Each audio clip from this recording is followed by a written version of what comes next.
ótima tarde para você. Está no ar o Boletim Legislativo. 4 de setembro de 2025, o jornal está recheado de notícias para você. Na edição de hoje, vamos discutir sobre a adultização infantil, como as chamadas Big Techs têm responsabilidade na garantia de segurança das crianças nas redes sociais. Quiosques da Orla do Banhado voltarão a funcionar em breve e mais, a Flim, Festa Litero-Musical de São José, divulga a programação de 2025. Tudo isso a partir de agora. Começamos o jornal com notícia do Legislativo. A partir das 4 horas da tarde de hoje, os vereadores se reúnem em plenário para a 47ª sessão do ano. Eles devem votar os projetos de lei e você confere agora as matérias que estão na pauta do dia. Entre os projetos da pauta da sessão desta quinta-feira está uma proposta apresentada pelo vereador Rafael Pascucci, com foco na mobilidade. A matéria autoriza a cobrança da tarifa do transporte público por meio do código QR. Outro projeto do vereador trata da inclusão. A proposta prevê criar um recuo para cadeiras de rodas nos assentos dos terminais de pontos de ônibus da cidade. De autoria do vereador Milton Vieira Filho, outro projeto quer oferecer à iniciativa privada o direito de explorar o serviço de implantação e manutenção de pontos de ônibus em São José. A concessão para a realização da atividade seria por meio de licitação e as empresas interessadas teriam a responsabilidade de reformar e investir em novos pontos de ônibus em troca da publicidade e outros usos comerciais do espaço. Milton Vieira Filho tem mais um projeto na pauta, este voltado para a área esportiva. A proposta pretende incentivar a reforma e a construção de pistas de skate em áreas públicas da cidade. E na área da saúde, um projeto do vereador Roberto do Eleven prevê criar no município um plano de controle e combate a escorpiões. Ainda segue para a apreciação dos parlamentares o projeto do vereador Gilson Campos, que quer conceder isenção na cobrança da taxa de estacionamento rotativo para entidades filantrópicas e sociais de São José. Já o projeto do vereador Fernando Petiti pretende implantar nas escolas públicas da cidade a semana de ações e campanhas de conscientização e combate ao capacitismo. A pauta conta ainda com 2 projetos do vereador Sérgio Camargo. O primeiro quer assegurar proteção à liberdade religiosa na cidade e punir qualquer ato contra imagens ou crenças durante manifestações ou festas. Com foco na transparência pública, a segunda matéria apresentada pelo vereador acrescenta um parágrafo na lei que firma um convênio entre a Secretaria de Educação e a Associação Brasileira de Proteção ao Indivíduo, a ABRAP, que obriga a instituição a comprovar regularidade fiscal por meio de certidões negativas de débito. Quem também tem 2 projetos é o vereador Sidney Campos, com propostas nas áreas do meio ambiente e segurança. Uma das matérias autoriza a implantação de sarjetas permeáveis nas ruas para a drenagem da água da chuva. O outro projeto propõe a instalação de microfones nas câmeras de monitoramento da cidade para fiscalizar atos de perturbação do sossego. A pauta também conta com 2 projetos para a concessão de honrarias. A pauta completa você confere no nosso site, no ícone Pauta das Sessões. Ainda sobre o trabalho dos vereadores, 2 novas leis entraram em vigor na cidade. Uma delas autoriza a implementação do modelo de escola cívico-militar na rede pública municipal de ensino. E a outra autoriza o Poder Executivo a instituir o circuito joseense de corridas de rua. Vamos conferir no quadro Agora é Lei. Agora é lei. São José dos Campos poderá implantar escolas cívico-militares na cidade. Essa é a proposta de uma lei aprovada na Câmara que autoriza a Prefeitura a firmar convênio com o governo do estado para a implementação desse modelo de educação no município. De acordo com a matéria, as escolas cívico-militares, apesar de terem uma metodologia própria, deverão seguir as diretrizes do Plano Municipal de Educação e não irão interferir na política pedagógica das outras escolas convencionais. As escolas cívico-militares prezam por conceitos como segurança, respeito e disciplina. Este modelo de aprendizagem incentiva uma mudança de comportamento no ambiente escolar, que pode refletir em mais ordem e patriotismo. Agora é lei, já está em vigor a lei que cria o Circuito Joseense de Corridas de Rua. A proposta é oficializar um cronograma anual de corridas de rua na cidade para profissionalizar o esporte e incentivar a prática. Segundo a lei, os eventos poderão contar com projetos de 5, 10, 15, 21 e 42 quilômetros. As provas serão realizadas e custeadas pela própria prefeitura ou por meio de parcerias com instituições privadas. A temporada de 2025 conta com mais de 20 corridas, incluindo uma maratona e 5 meias maratonas. Quer saber mais sobre as leis da nossa cidade? É simples. No site da Câmara você pode pesquisar todas as propostas sancionadas que já estão em vigor em São José. Basta clicar em Atividade Legislativa, depois em Legislação Municipal. Aí é só consultar a lei pelo ano, autor, palavra-chave e outros filtros. Uma boa pesquisa. E uma empresa venceu o leilão eletrônico da Prefeitura para a concessão do uso e exploração comercial dos quiosques da Orla do Banhado, na região central de São José dos Campos. A iniciativa faz parte do programa Urbaniza Centro, que promove ações de modernização e revitalização do local. A Orla do Banhado, um dos principais pontos turísticos de São José, vai ganhar novos ares nos próximos meses. 4 quiosques instalados no local tiveram um processo de concessão concluído e foi autorizado o funcionamento dos estabelecimentos. Precisávamos dar um destino, né? E a melhor maneira que nós encontramos foi fazer um processo de concessão para atrair uma empresa privada que pudesse fazer as reformas, fazer a implementação dos equipamentos para poder abrir com diversos segmentos possíveis. Uma empresa da cidade venceu o leilão eletrônico. A proposta é alugar os espaços no valor mensal de R$ 2.200 pelos próximos 5 anos. No total, o investimento será de R$ 132 mil. A proposta da empresa teve um ganho de 10% em relação ao valor mínimo exigido no edital, que era de R$ 120 mil. O funcionamento dos quiosques será acompanhado pela Secretaria de Turismo. O contrato já foi assinado e a gente vai dar ordem de operação, de início de operação nos próximos dias. Assim que a Prefeitura emitir a ordem de operação, de início de operação, a empresa vai poder começar a fazer as reformas, colocar os seus equipamentos. O contrato passa a ser fiscalizado com as obrigações que estão no contrato, que tem que manter limpo, organizado, segurança, o que pode, o que não pode abrir ali naquele local. A gente permitiu mesa na calçada, mas numa área restrita também, só em torno do quiosque. A iniciativa faz parte do programa Urbaniza Centro, que promove ações de modernização e revitalização da região central de São José. Praças, parques, vias públicas, prédios históricos e espaços como esse estão se transformando em lugares mais atraentes, tanto para moradores quanto para visitantes. A Câmara Municipal acompanha de perto essa nova concessão dos quiosques do Banhado. Para o vereador Zé Luiz, o retorno do uso dos espaços é um grande ganho para a cidade. Ele destacou que a concessão pode gerar oportunidades de emprego, incentivar o turismo local e fortalecer a economia criativa. Ainda segundo o vereador Zé Luiz, por estarem localizados no centro da cidade, os quiosques têm potencial para se tornarem um novo ponto de encontro para a população, trazendo mais vida para a região central. É um local muito bonito. Ficava feio até para a cidade ter tudo aquele espaço ali fechado. Eu espero que eles tragam muita alegria, um bom convívio com as pessoas que ali ficam e que, além de tudo, eles possam atrair pessoas para ficar naquele espaço ali, que é, como eu falei, é um dos espaços mais bonitos que a nossa cidade tem. Então, vai contribuir cada vez mais para aquela beleza natural que nós temos. Já quem frequenta a Orla do Banhado acredita que os quiosques vão trazer mais opções de lazer e mais qualidade de vida para um dos principais pontos da cidade. Eu acho que vai melhorar, né? Mas o movimento vai ficar maior e as pessoas vão poder andar com mais tranquilidade aqui também. Porque quando tem movimento na cidade, o povo fica mais tranquilo, né?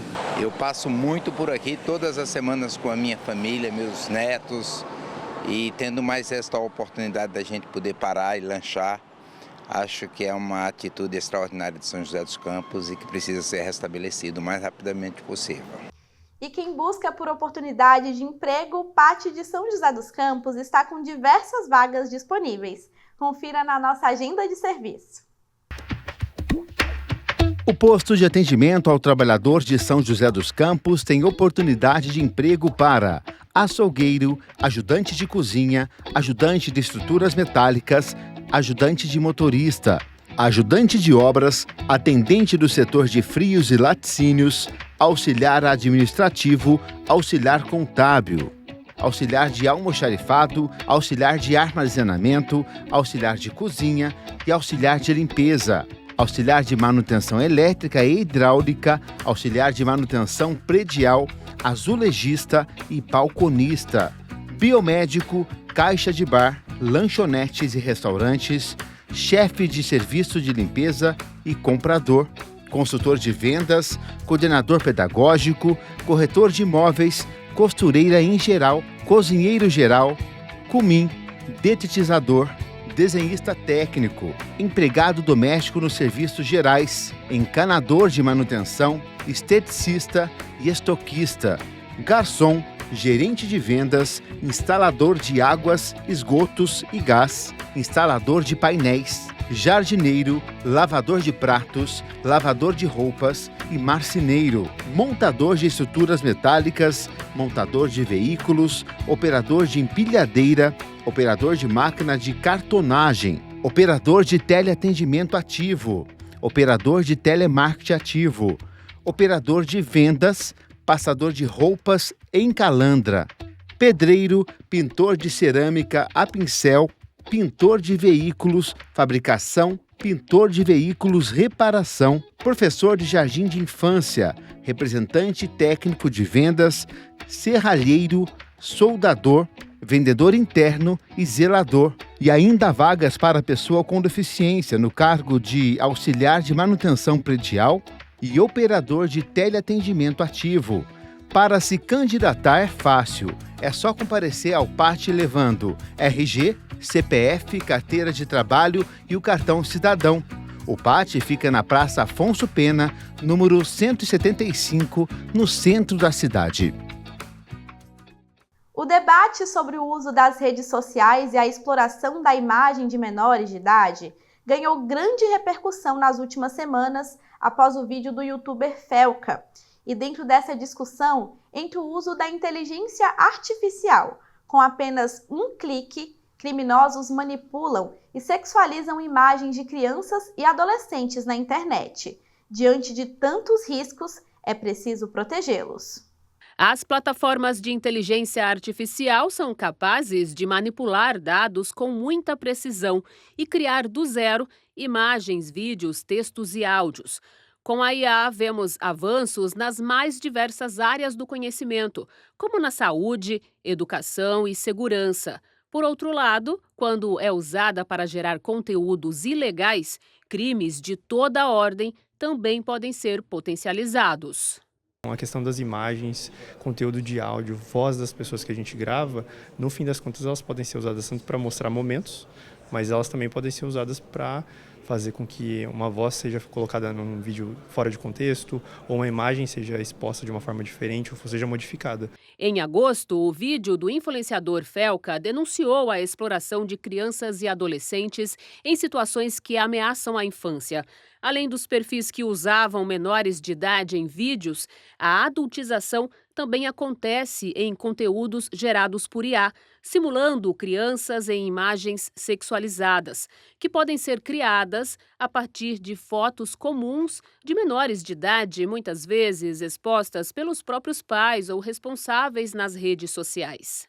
O problema se complica ainda mais com o fato de que esses conteúdos podem ser gerados a partir de uma solicitação por texto, tudo de forma muito simples e ao alcance de qualquer usuário.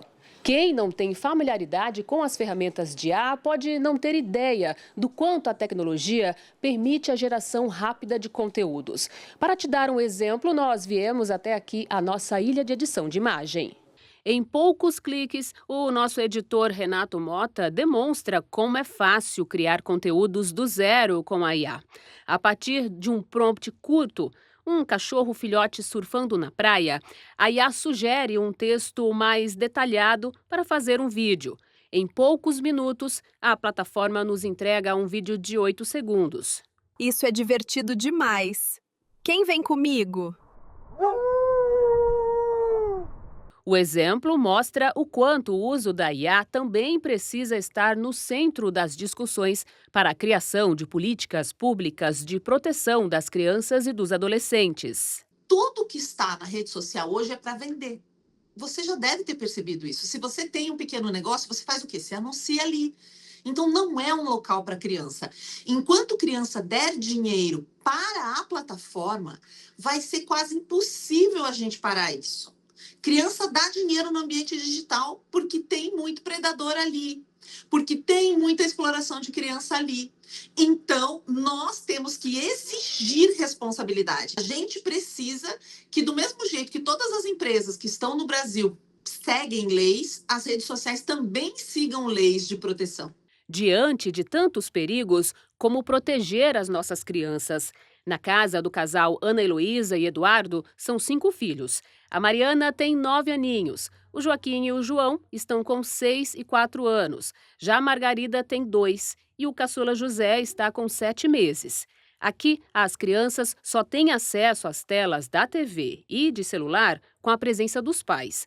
As brincadeiras são priorizadas. Colabora para o desenvolvimento comum da criança, o desenvolvimento natural, né? E a gente vê aqui dentro de casa o quanto ele se desenvolve bem, né? E que isso, por não fazer parte da nossa rotina dentro da nossa casa, que para eles é natural, eles não ter convívio, não assistir. Eu vejo que eles têm um equilíbrio emocional. Isso colabora também para a rotina da casa. A gente passa uma ideia do digital para eles como uma ideia consciente, entendeu? Não uma ideia de ficar rolando páginas, uma ideia de lazer.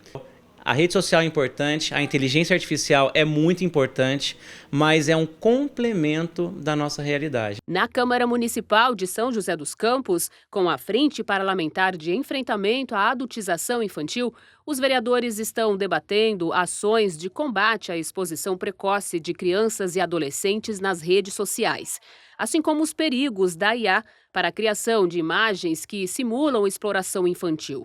Nós estamos elaborando alguns projetos aqui dentro da nossa casa também. E na próxima semana, né, nós teremos a nossa próxima reunião.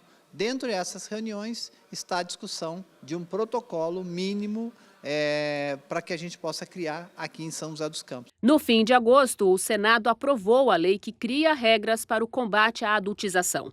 A lei estabelece que as plataformas de redes sociais devem adotar medidas efetivas para evitar que menores de idade tenham acesso a conteúdos impróprios, o que inclui exploração e abuso sexual, intimidação e assédio, práticas publicitárias enganosas, violência física e promoção de jogos de azar. Não só a Câmara de São José, mas o Brasil discutiu e tomou providências de uma discussão que estava parada, né? Ela acontecia, mas ela era silenciosa. Então, eu acho assim, a rede social tem tanta importância porque um influenciador conseguiu mudar, né, várias posições de várias lideranças, de vários deputados, de vários vereadores, né? E esse debate sobre a adultização infantil também levantou uma questão fundamental. Além dos pais, as chamadas Big Techs, como YouTube, Instagram e TikTok, devem ser responsabilizadas e reguladas para garantir a segurança das crianças e adolescentes. Esse é o tema do Boletim Entrevista de hoje. Especialista nos ajuda a entender como a legislação pode atuar nesse cenário.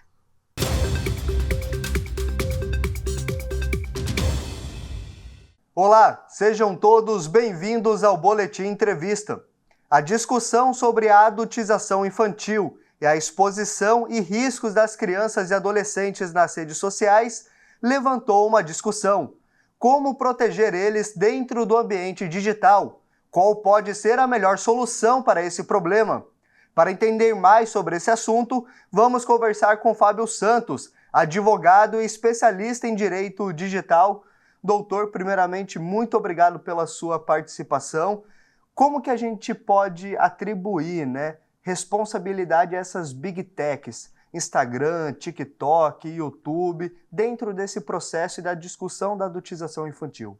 Sim, primeiramente a gente precisa saber, todos precisam ter consciência de que as Big Techs lucram com acesso, com engajamento, com publicidade, tá? Então, a responsabilidade das Big Techs, ela passa pelo lucro. Então, a fiscalização das Big Techs, né, que passa também pelo algoritmo delas, né, que, na verdade, o chamado algoritmo, ele é a caixa preta das Big Techs.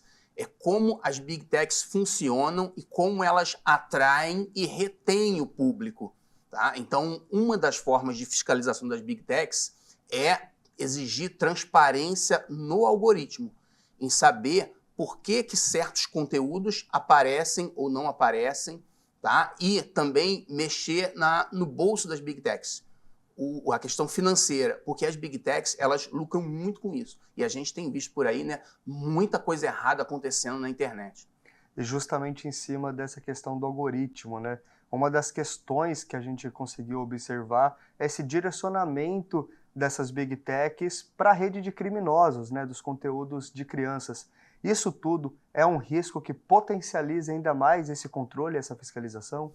Sim, a gente tem visto aí essas séries de denúncias envolvendo, né, exploração infantil, exploração sexual, e muito disso causado pelo algoritmo que é arquitetado, tá? Tem uma engenharia por trás dele, uma engenharia de software nos algoritmos para atrair e difundir esse tipo de sexualização, essa sexualização precoce que nós estamos vendo de forma massiva na internet, tá? Então isso aí precisa ser aberto e precisa ser fiscalizado, tá?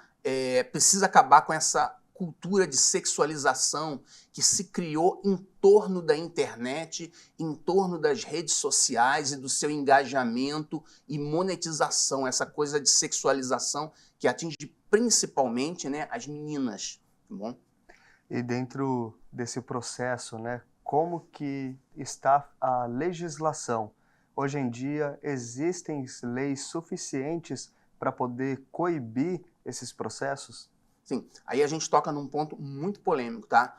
Nós temos diversas legislações e normas para proteger crianças e adolescentes. Para citar algumas, Estatuto da Criança e do Adolescente, a própria Constituição Federal, que estabelece a criança e o adolescente como prioridade absoluta de cuidados dos pais e por parte do Estado. Código Penal traz lá tipificadas muitas penas e crimes envolvendo menores e adolescentes, tá? Ocorre que o Estado, a gente tem percebido, não só de hoje, ele é ineficiente em se estruturar para colocar essas normas em execução, tá bom? Então nós já temos, por exemplo, os conselhos tutelares, que estão aí para fiscalizar esse tipo de coisa que acontece nas redes sociais e nas plataformas e na internet de forma geral, tá legal? Ocorre que os conselhos tutelares, eles são falhos, eles não têm estrutura para lidar com tamanho problema. Perfeito. Dentro desse contexto, né, qual seria a melhor maneira, então, de colocar em prática essa fiscalização em cima das Big Techs? Como realmente a gente multar e punir essa questão que envolve todo esse processo, né, de algoritmo, de exploração dentro dessas redes? Primeiramente, o legislador, né, que ele tem uma responsabilidade muito grande, ele precisa obrigar as Big Techs a abrir o seu algoritmo a uma auditoria humana, tá bom?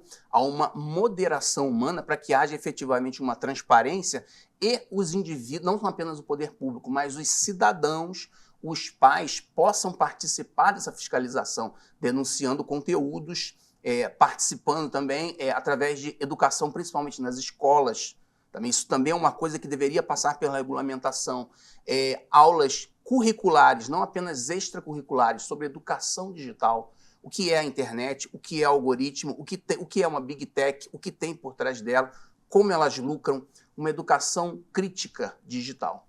Perfeito. Para a gente poder finalizar, então é necessário, para poder a gente ter essa eficiência, um controle e uma consciência de todos, sociedade, poder público e também das Big Techs. Sim, você não tem a dúvida que o caminho é um equilíbrio entre regulamentação, fiscalização e punição. E essa fiscalização, ela passa por poder público e pelos cidadãos também.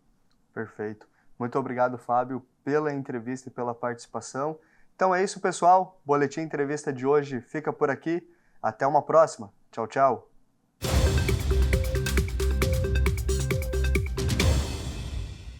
Um Um debate importante sobre o papel das famílias, do Estado e da própria sociedade no que diz respeito ao uso das redes sociais por crianças e na proteção delas dentro dessas plataformas. Mas agora vamos mudar de assunto porque chegou a hora da previsão do tempo. Confira como ficam as temperaturas. A tarde desta quinta-feira se mantém ensolarada e sem chance de chuva, mas com muitas nuvens durante todo o dia e também à noite.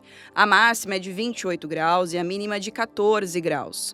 Amanhã, sexta-feira, o dia também será de sol e com presença de muitas nuvens. À noite, as nuvens predominam, mas não chove. A máxima será de 29 graus, com mínima de 14 graus. A maior festa literária do Vale do Paraíba, a FLIM, Feira Litero Musical, acontece de 19 a 21 de setembro. O tema da 11ª edição toma o conceito de Ubuntu, Eu Sou Porque Nós Somos. E a programação da festa, que promove um incentivo à leitura, foi divulgada. João Victor Delfino acompanhou a coletiva de lançamento e traz mais informações para a gente. Olá, boa tarde para você que assiste o Boletim Legislativo de hoje. Nós acompanhamos a coletiva de lançamento da FLIM, a Feira Litero Musical de 2025, que foi realizada aqui no Parque Vicentina Aranha, que é também o palco do local desse evento tão importante, não é mesmo? A FLIM deste ano acontece entre os dias 19 e 21 de setembro. Esta será a 11ª edição da Festa Litero Musical, que no ano passado contou com a presença de mais de 50 mil pessoas ao longo dos 3 dias de evento. E a cada ano que se passou, a FLIM teve mais público. Então, é uma expectativa da organização do evento de que esse aumento continue acontecendo. Eu acho que fica mais ou menos nesse nível de público, né? Se chegar a esse já é uma conquista, né? É um público muito significativo, né? E a gente tem, a cada ano, né? Numa crescente, a gente tem ficado numa crescente, né? Então, eventualmente teremos um público maior, mas vamos ficar alegres, contentes e felizes se tiver essa presença de um público igual ao do ano passado, né? E o tema da FLIM de 2025 é Eu Sou Porque Nós Somos, um tema que foi bastante comemorado aqui na coletiva. É uma reflexão sobre como nos relacionarmos, a inclusão, as gerações. Ao longo dos dias da FLIM, o Parque Vicentina Aranha vai receber 7 mesas literárias, 2 a mais do que o ano passado, além de shows e outras apresentações. E mais uma vez a FLIM vai receber a Semana Cassiano Ricardo. Essa será a 58ª edição da semana que leva o nome do poeta joseense. A gente conversou com o Tom Freitas, presidente da Fundação Cultural Cassiano Ricardo, sobre a realização de mais uma semana como essa. Olha, a semana a gente tem o intuito de dar visibilidade ao Cassiano Ricardo, né, que é o nosso grande poeta daqui de São José dos Campos. A gente vai estar trazendo grandes nomes do campo da literatura, mas do campo da arte como um todo. Isso é um pouco do que teremos na FLIM deste ano. Lembrando que o evento começa na sexta-feira, dia 19 de setembro, e vai até domingo, dia 21 de setembro. Toda a programação vai estar disponível em breve no site flimsjc.com.br. E lembrando que todas as atrações também são gratuitas. Eu convido todo mundo, que todo mundo venha, a festa está muito bonita, a gente está trabalhando bastante, né, para atender a expectativa do público, e quem puder contribuir, a FLIM sempre é solidária. Então a gente pede 1 quilo de alimento não perecível que vai para o Fundo Social de Solidariedade. Essas são as informações de hoje, de João Delfino, para o Boletim Legislativo. Legal, né? Já deixa anotado na sua agenda então. A FLIM acontece no fim desse mês. Eu confesso que adoro a festa e já quero aproveitar toda a programação. E o Boletim Legislativo fica por aqui. Obrigada pela sua companhia. E lembrando que já às 4 horas da tarde, tem sessão aqui na Câmara Municipal. E você pode conferir tudo ao vivo pelo nosso canal do YouTube, @TV Câmara SJC. Amanhã estou de volta, viu? Às 2 horas da tarde. Até mais!